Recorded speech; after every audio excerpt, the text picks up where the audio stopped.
Over the Bahamas forms Tropical Depression 12, a swirling band of wind and rain. It picks up moisture and heat, and with them, speed. As its winds reach 39 miles per hour, it becomes a tropical storm and is given a name, Katrina. Along the coast of Florida, a hurricane warning is announced, the 1st of May. By 4 o'clock, Katrina grows into a Category 1 hurricane. With 80-mile-an-hour winds, it sideswipes through Florida, just north of Miami. By midnight, over 1 million homes lose power. 11 lives are lost. Katrina hooks north into the Gulf of Mexico and quickly picks up speed and size, becoming a Category 2 hurricane. Locals try to safeguard their property as the governors of Louisiana and Mississippi declare states of emergency. As its winds reach 115 miles an hour, Katrina turns into a Category 3 hurricane, with New Orleans in its sights.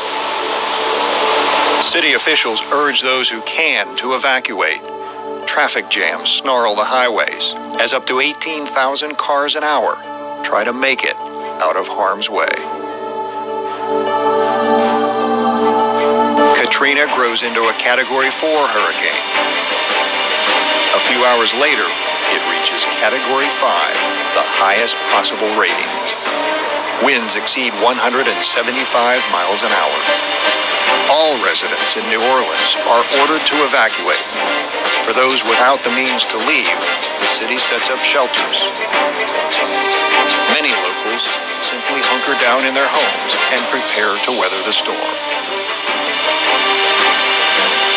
As dawn breaks, Katrina's wind speeds slow back down to a Category 4 hurricane. It makes landfall at 6 a.m., 60 miles southeast of New Orleans. Its 140-mile-an-hour winds pummel the coasts of Louisiana, Mississippi, and Alabama. The eye of the storm moves just east of New Orleans, but the city is not spared. New Orleans sits below sea level, surrounded by Lake Pontchartrain and the Mississippi River. High flood walls called levees keep the water at bay.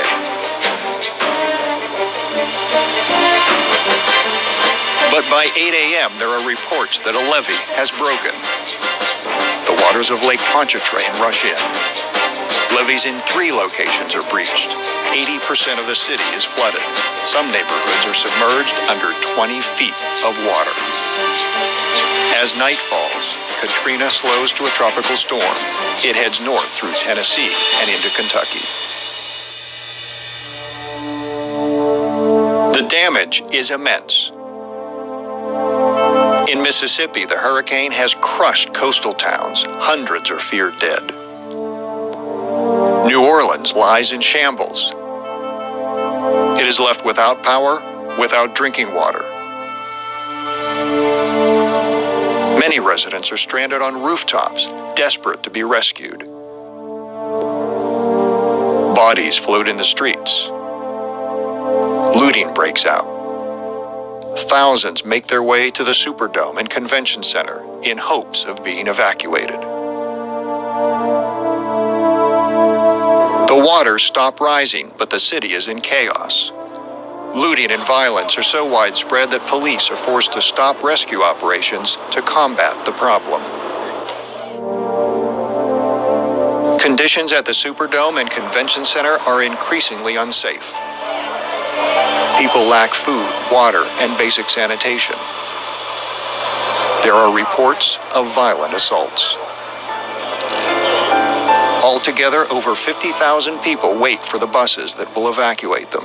For most, the buses do not come. The National Guard arrives in force and restores order.